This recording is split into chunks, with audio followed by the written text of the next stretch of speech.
a palavra de Deus num texto que é muito conhecido nosso, que é Atos capítulo 2. Atos capítulo 2, nós vamos abrir a palavra de Deus, ler a partir do verso 42 a 47. Nós vamos falar sobre uma igreja que vive em comunhão. Uma igreja que vive em comunhão, quais características que nós podemos perceber ou adotar, reforçar a nossa vida como comunidade, a partir dessa realidade que nós somos um só corpo e o Senhor nos chama para vivermos em comunhão. Eu vou fazer a leitura, peço aos irmãos que acompanhem. A partir do verso 42 a 47, diz assim a palavra do nosso Deus: E perseveravam na doutrina dos apóstolos e na comunhão, no partir do pão e nas orações. Em cada alma havia temor, e muitos prodígios e sinais eram feitos por intermédio dos apóstolos. Todos os que creram estavam juntos e tinham tudo em comum. Vendiam as suas propriedades e bens, distribuindo o produto entre todos, à medida que alguém tinha necessidade. Diariamente perseveravam unânimes no templo, partiam pão de casa em casa e tomavam as suas refeições com alegria e singeleza de coração, louvando a Deus e contando com a simpatia de todo o povo. Enquanto isso, acrescentava-lhes o Senhor dia a dia os que iam sendo salvos. Pai, nós suplicamos a iluminação do Teu Espírito, para que a Tua palavra fale aos nossos corações, nos edifique, e assim, ó Deus, nesse dia, um dia de festa, de alegria, nós possamos, ó Pai, refletir acerca da nossa comunhão, do nosso relacionamento como Teu povo. Fale conosco, apesar de nós, usa Teu servo como instrumento nas Tuas mãos. É o que eu te peço e te pedimos, em nome e por amor de Cristo. Amém. Meus irmãos, eu quero iniciar essa exposição citando fazendo uma citação que eu fiz no domingo passado. Nessa quinta também eu citei algo nesse sentido, quando perguntado a Gandhi sobre o maior obstáculo para o avanço do cristianismo na Índia, e o mesmo responde que o maior obstáculo para o avanço do cristianismo na Índia é o próprio cristianismo, que ao invés de focar na missão, gastam tempo e energia com disputas desnecessárias.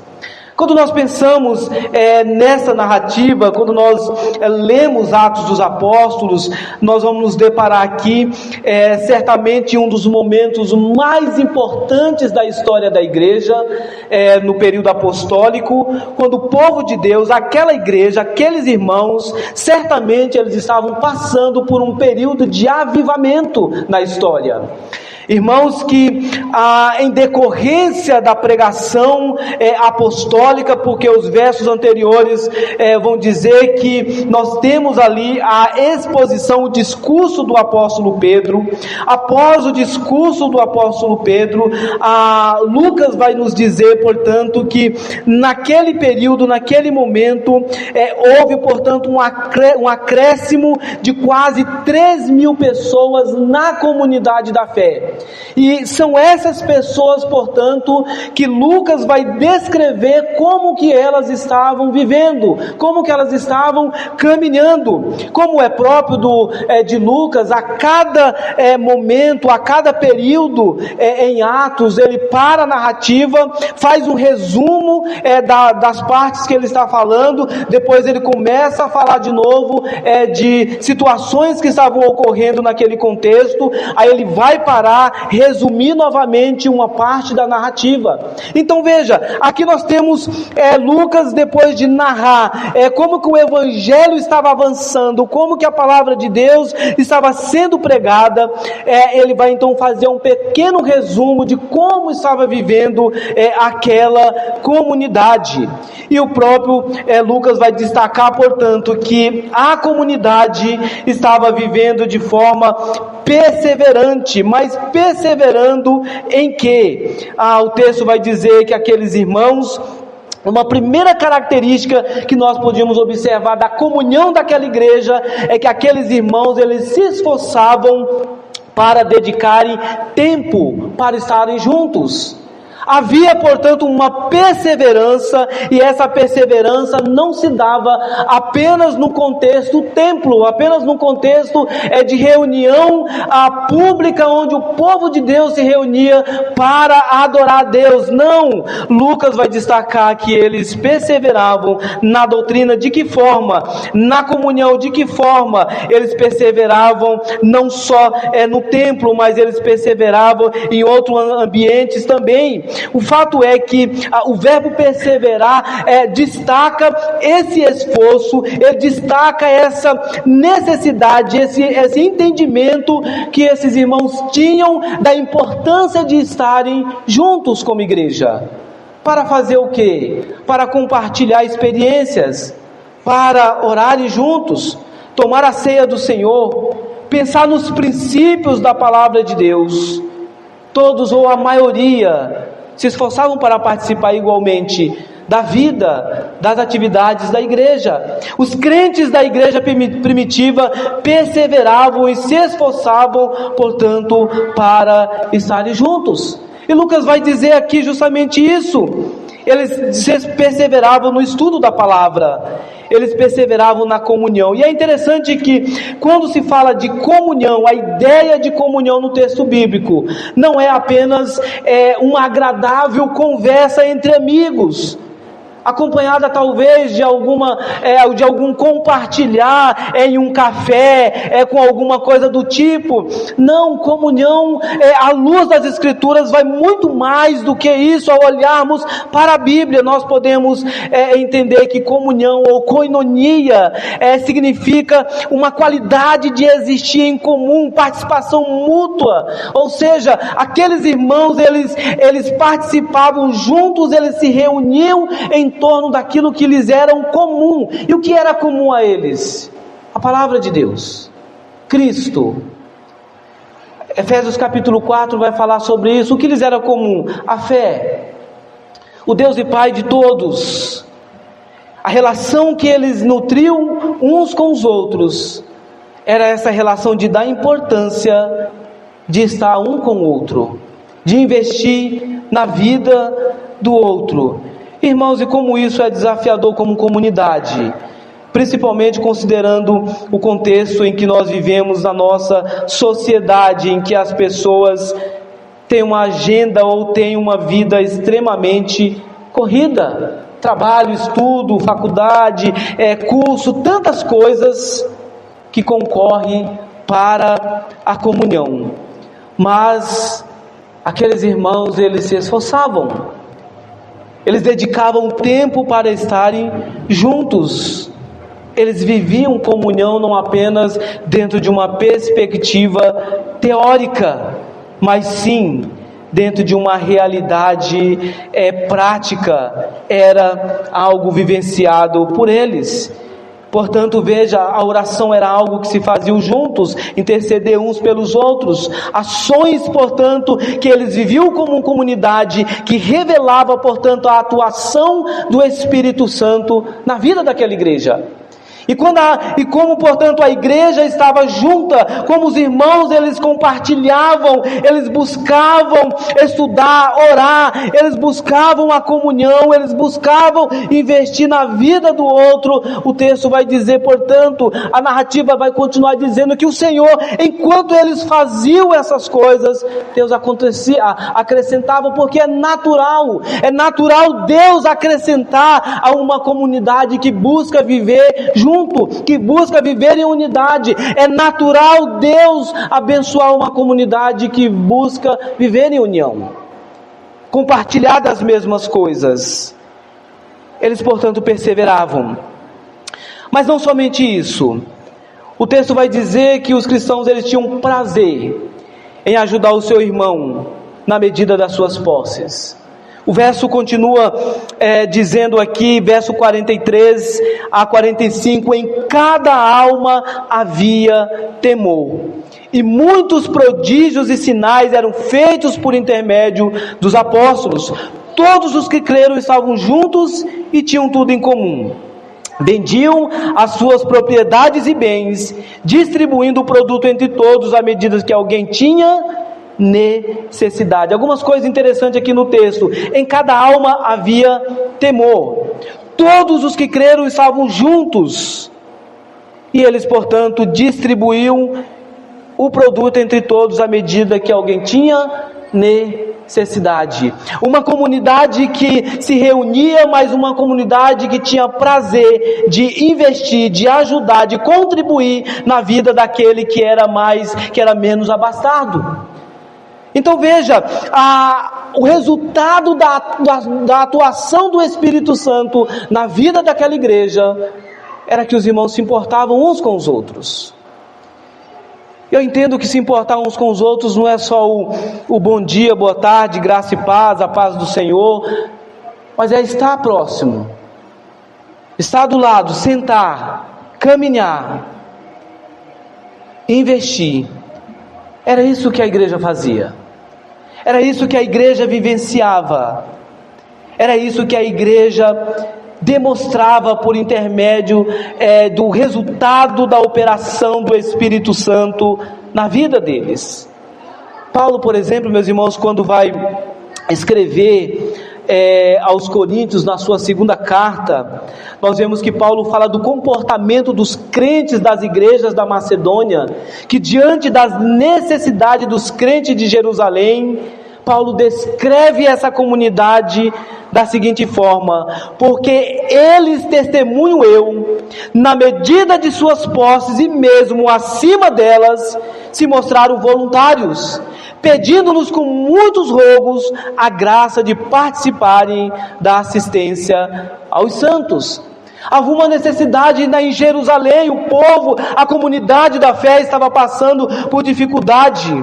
E o texto bíblico, portanto, Paulo vai relatar no capítulo 8 de 2 Coríntios, que aquela comunidade, aqueles irmãos, eles, portanto, rogaram, aqueles irmãos buscaram os líderes para dizer: nós queremos participar, nós queremos ajudar. Uma só fé, um só corpo. Não importa se é a primeira igreja presbiteriana de Itapevi, o que nos une não é o que nós pensamos acerca do pensamento político ou pensamento em relação ao time de futebol. O que nos une é Cristo. O que nós temos em comum é Cristo. E, portanto, deveria ser natural o prazer de estar juntos, e à medida que caminhamos juntos, sermos instrumento de Deus para ajudarmos uns aos outros.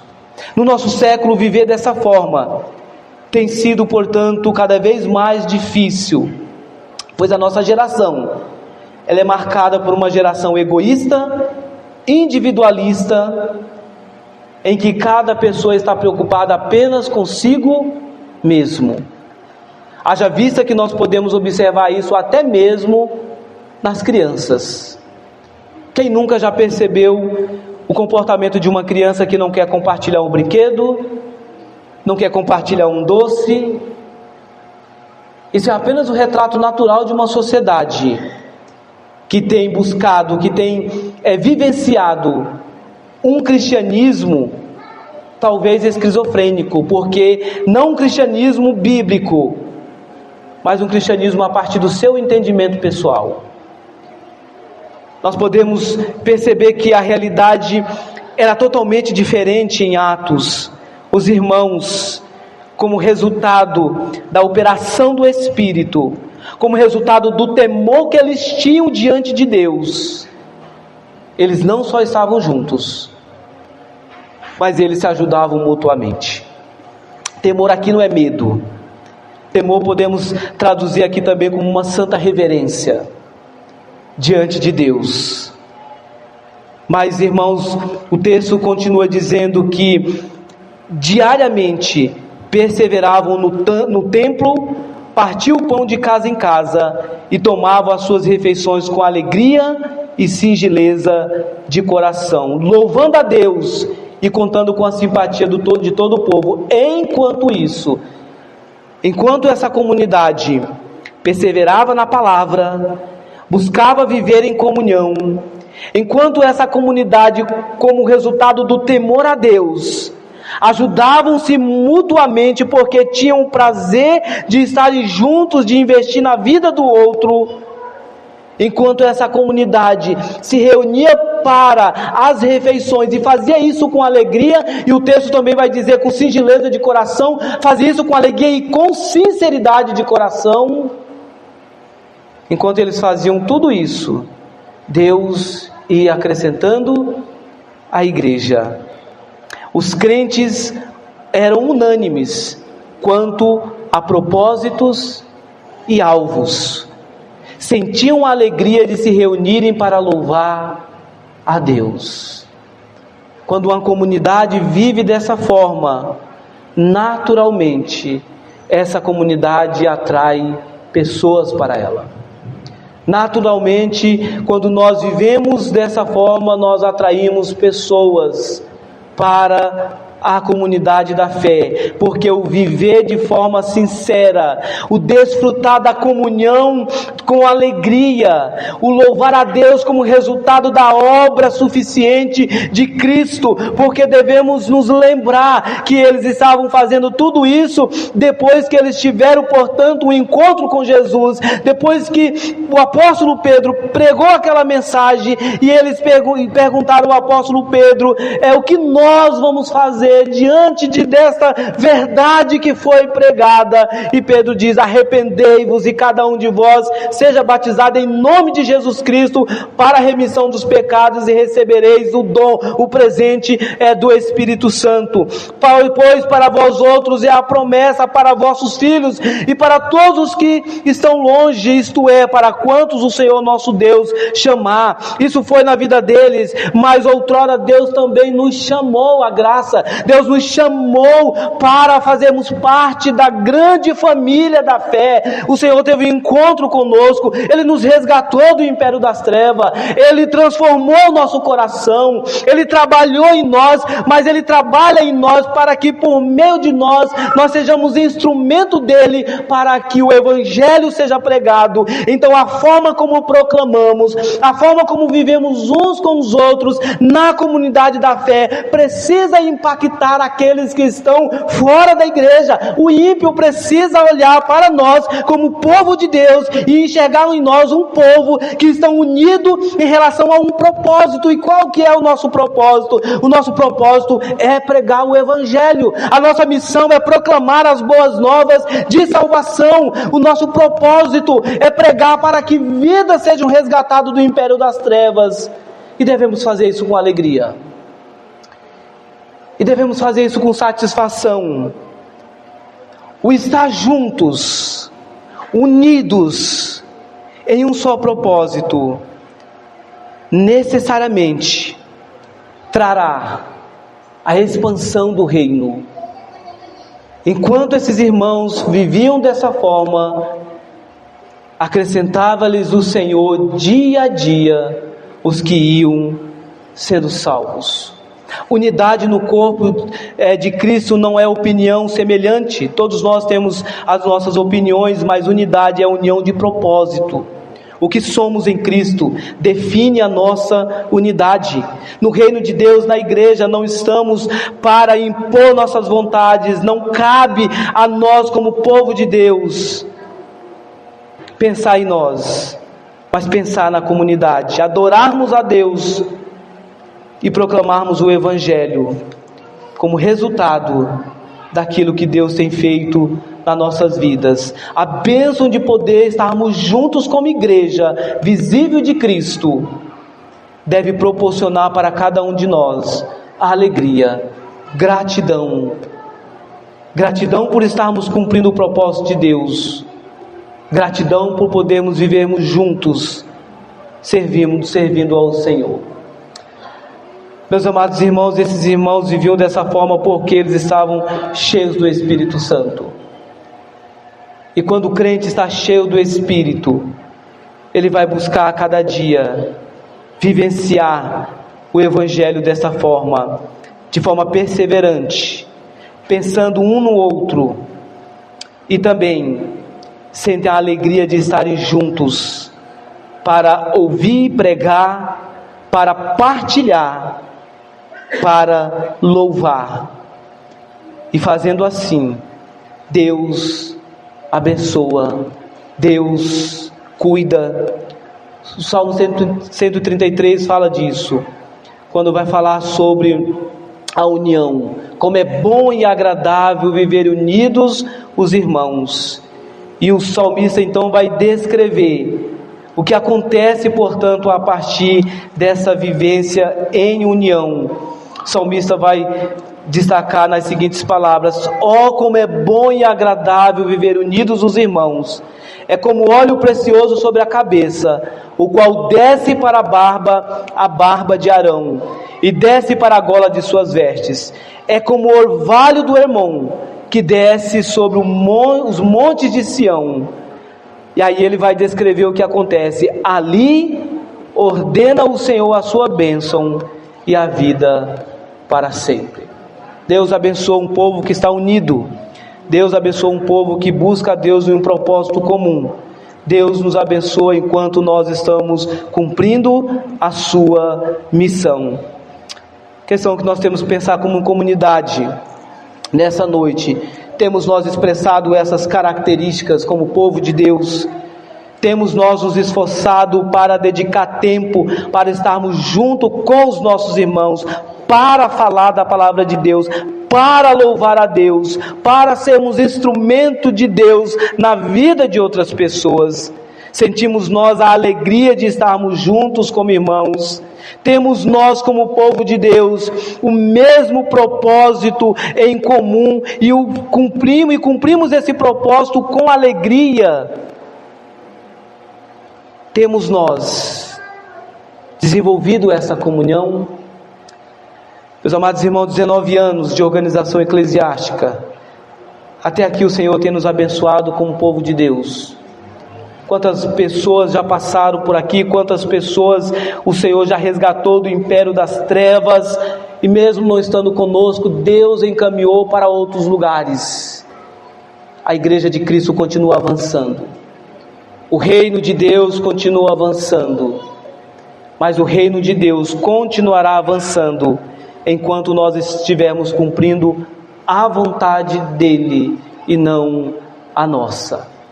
19 anos, tem muito mais, Deus assim permitir, nós faremos muito mais tempo, teremos muito mais comemorações, mas como igreja, nós chegamos à fase adulta, e como adultos, nós precisamos avançar com maturidade, e avançar com maturidade é pensarmos o que nós temos feito para contribuirmos para o avanço do reino, o que nós temos feito para cumprirmos a missão que Ele nos deu nessa localidade, o que nós temos feito para que o irmão que está do nosso lado seja abençoado por nós, à medida que Ele também certamente nos abençoará. Deus abençoa um povo que está vivendo em união. Foi assim que aquela comunidade, no auge do avivamento, vivenciou naquele tempo. Mas é um desafio para nós também nos nossos dias, para que busquemos constantemente viver dessa forma, e isso para a glória do nome do Senhor para o engrandecimento do próprio Deus, que Ele cresça cada dia mais na nossa igreja e que nós venhamos diminuir cada vez mais nesta localidade. Parabéns a todos nós como igreja, parabéns a todos nós como comunidade da fé, porque esses 19 anos só faz sentido quando o povo de Deus se reúne. A igreja só é a igreja quando o povo de Deus se reúne. Apenas a instituição, as paredes, sem as pessoas não tem sentido. Mas quando o povo de Deus se reúne, aí sim, ali está a igreja reunida. E a igreja do Senhor está reunida nessa noite.